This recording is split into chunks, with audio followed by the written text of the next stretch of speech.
Bonjour à tous et bienvenue sur la chaîne Miroir de Lune, consacrée à l'enseignement des 13 mères originelles, qui a été transmis de génération en génération entre femmes dans une tribu Kiowa, et dont l'invitation aujourd'hui est de vivre l'expérience sur une année complète dans un cercle. Alors je fais cette vidéo suite à la précédente sur le thème du cercle sans hiérarchie, qui a amené dans le groupe des 13 mères originelles pas mal de questions et de partages. Et avec Nathalie Bernard, nous en sommes venus à la conclusion en fait que toutes les personnes qui rentraient dans le cercle avec du jugement et des critiques devenaient très rapidement malveillantes pour le cercle. Donc on voit aujourd'hui que le jugement, c'est se sentir séparé. Et nous nous sentons aujourd'hui séparés. Alors, de la même façon que la hiérarchie ou que pas mal de croyances et de conditionnements, au départ, il y avait quelque chose souvent à l'origine de très beau, qui a été réutilisé ensuite à des fins personnelles, pour des raisons de pouvoir, pour des raisons d'argent, de toutes sortes de choses qui ont sali la beauté de l'origine. Et c'est pourquoi aujourd'hui pas mal de gens ont du rejettent tout ce qui est spiritualité, tout ce qui est en lien avec leurs croyances. Pourtant on voit vraiment très nettement un retour aujourd'hui à l'origine, un retour à la simplicité aussi de la spiritualité en dehors de tout ce qui est religion, dogme. Et je pense que c'est pas pour rien qu'on s'intéresse aux peuples autochtones, aux peuples racines, qui eux ont su garder le lien, contrairement à nous, avec tout ce savoir et avec toute leur lignée. Alors pourquoi aujourd'hui on s'intéresse à la spiritualité? Il peut y avoir plusieurs raisons. La première, ça peut être tout simplement pour être en paix et être heureux et trouver en soi le calme face à toutes ces émotions qui nous envahissent. Puis il peut y avoir aussi une raison tout simplement d'accident, de difficultés dans la vie, de perte d'un proche, qui nous amène à avoir envie d'ouvrir notre esprit et de ne plus se sentir séparés, de retrouver l'unité. Les 13 mères originelles ont en complémentarité le livre Danser le rêve, qui est de la même tribu en fait, de la même tribu Kiowa, et qui a été retranscrit par Jamie Sam, où elle parle de la nuit noire de l'âme et de ce moment où la personne descend au plus profond d'elle-même pour vivre une percée de l'être.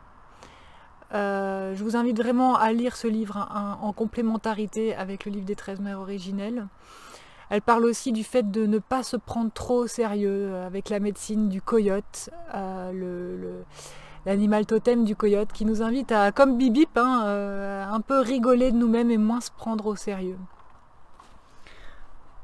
Alors dans cette vidéo aujourd'hui, je voulais vous partager les outils sur mon cheminement qui m'ont permis de me rendre compte progressivement que je n'étais pas séparée des autres et que nous étions toutes le miroir de lune. Alors le premier outil incontournable, c'est bien sûr les accords Toltec.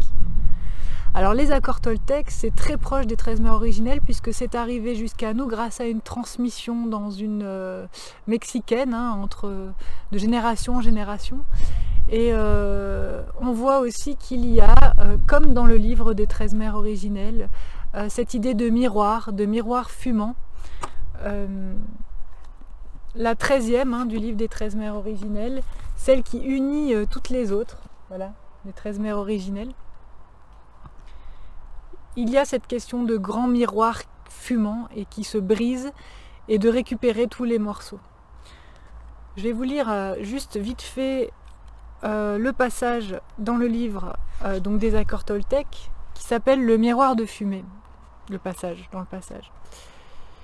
Il avait découvert qu'il était un miroir pour les autres dans lequel il pouvait se voir lui-même. Chacun est un miroir, se dit-il. Il se voyait en chacun, mais personne ne le voyait lui, comme soi-même. Et il réalisa que tous rêvaient, mais sans conscience, sans savoir vraiment qui ils étaient. Ils ne pouvaient le voir comme eux-mêmes, parce qu'il y avait un mur de brouillard ou de fumée entre les miroirs, et ce miroir de brouillard provenait de leur interprétation des images de lumière, le rêve des humains.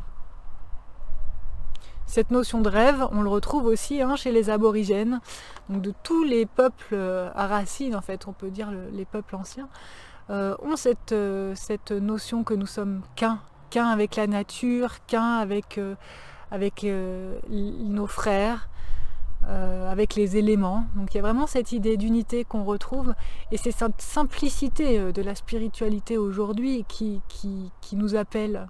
On peut voir aussi simplement en étant en méditation et en écoutant notre respiration dans le moment présent qu'on peut avoir un rapport simple à la spiritualité. Un autre outil que je vais vous partager, c'est ma rencontre avec Cathy Byron. Alors Cathy Byron, elle est très généreuse, elle a fait beaucoup de vidéos sur YouTube où elle montre comment l'autre est son miroir et comment toutes les surintensités émotionnelles, la colère provoquée par l'autre ou toutes les émotions telles qu'elles soient, nous indiquent que si on le retourne sur nous-mêmes, c'est le travail que nous avons à faire. Vous pouvez trouver sur internet d'ailleurs Juger son prochain, qui est une fiche accessible à tous. Je vous mettrai les liens sous la vidéo, où vous pouvez découvrir comment l'autre peut vraiment vous aider à vous guérir en fait. Pour moi, Cathy Byron, ça a été quand même un petit peu difficile parce que c'est pas évident comme ça d'avoir ce mouvement de prise de conscience sur soi. Donc en complémentarité, j'ai trouvé que Isabelle Padovani, qui a aussi la même générosité, était vraiment très, très complémentaire. Avec la communication non violente, et il y a énormément de douceur dans ses vidéos aussi. Pour se rencontrer soi-même, pour être en amour et en tendresse avec cet ego blessé et qui a juste besoin en fait d'attention. Donc tout ce qui nous renvoie vers l'extérieur en fait de la colère ou des émotions, c'est souvent ce qu'on ne se donne pas à soi-même. Je vous invite à voir justement sa vidéo qui s'appelle « Ce qui se cache derrière les jugements », qui est une vidéo vraiment magnifique. Qui est en plus pleine d'humour, et je pense que c'est important aussi d'enlever cette image de sévérité avec la spiritualité et de découvrir qu'il peut y avoir aussi beaucoup de joie dans ce cheminement, beaucoup de joie pour se rencontrer et pour trouver la paix. Je clôturerai tout ça en termes de rencontres, même s'il y a énormément de gens que vous pouvez rencontrer sur votre parcours, à Eckhart Tolle, le moment présent. C'est un petit coup de cœur pour Christiane Singer. Christiane Singer et sa conférence « Choisis la vie et tu vivras », qui est un vrai bijou, qui nous montre l'importance de parler dans un cercle, de parler avec les autres, de se confier sur nos blessures. Et comme ça peut amener des guérisons profondes quand c'est accueilli par les autres.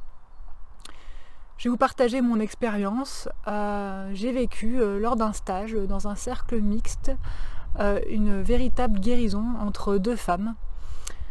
L'une d'elles était vraiment très joyeuse, tout le temps en train de rire, tout le temps en train de s'amuser.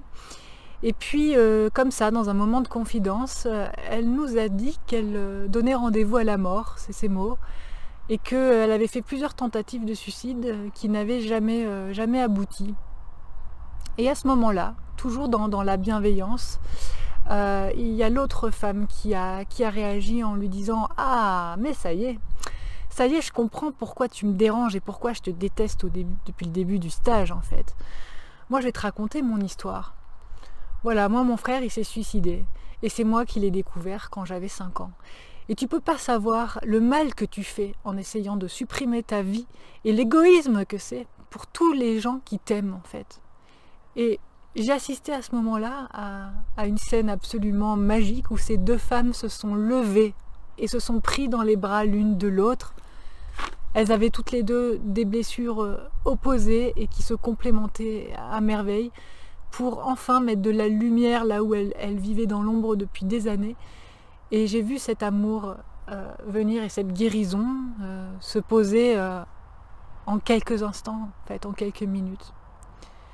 Donc si je vous fais cette vidéo, c'est vraiment pour vraiment être bienveillante dans le cercle et vous donner le conseil vraiment de faire attention quand vous avez une surintensité émotionnelle telle qu'elle soit, de faire retour sur vous pour essayer de voir qu'est-ce que vous n'êtes pas allé voir, qu'est-ce qui vous blesse. Alors bien sûr, c'est désagréable, le mouvement est désagréable, mais à un moment donné, vous allez voir, ça lâche. Et quand ça lâche, on part dans l'émotion. On accueille l'émotion. On accueille la tristesse, on accueille la colère, on accueille et ça apporte une véritable guérison. J'ai constaté dans le cercle que les femmes qui étaient dans le jugement, dans la colère et qui partaient sans se remettre en question, passaient totalement à côté de l'enseignement. Et on voit souvent que dans l'enseignement des 13 mères, la lune d'après, la mère d'après, celle qu'on rencontre dans le cycle suivant, met en paix et guérit les conflits ou les choses qui n'ont pas été réglées. Donc restez, ne partez pas, parce que si vous restez, vous allez vous rendre compte de ce que vous n'avez pas vu et pas compris dans votre colère et votre jugement chez l'autre. Voilà, j'espère que cette vidéo vous aura accompagné. Soyez vraiment dans le miroir de lune, dans vos cercles. Je vous souhaite une très belle journée.